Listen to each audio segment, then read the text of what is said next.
Karong bawal pa ang pagpangampanya alang sa barangay ug sangguniang kabataan elections. Apan, nakadawat na og reklamo ang COMELEC Region 11 kalabot premature campaigning. Ano report ni Jandy Esteban.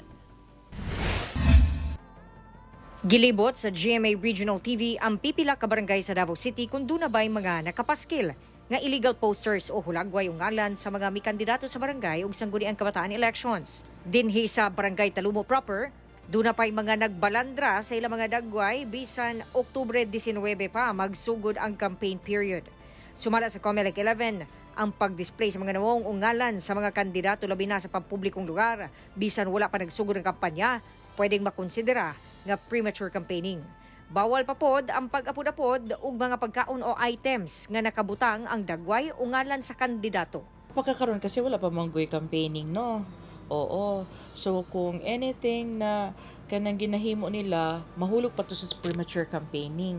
Oo. Anything of value kasi ang nakabutang sa resolution. So anything of value, which is bawal, caps, bowlers, t-shirts, basta anything of value, bawal siya. So makonsider siya as? Makonsider siya as part sa kanang pagpanghatag nimo. Sa karon duha ang nadawat nga reklamo sa COMELEC 11 kalabot premature campaigning.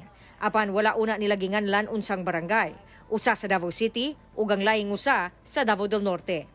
Ilaha una kining i-assess ug padalhan og show cause order aron patubagon sa reklamo.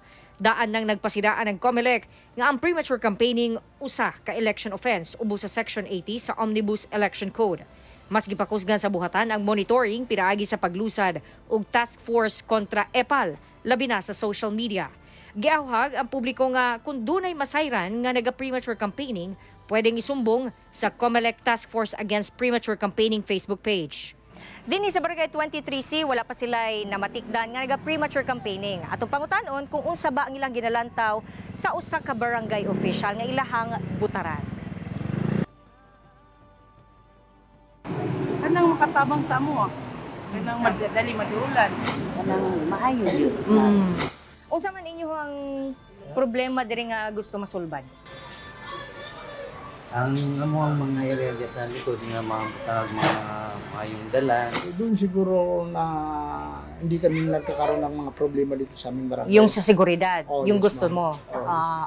Kauban, si Jojo Solarte sa camera. Ako si Jandy Esteban para sa One Mindanao.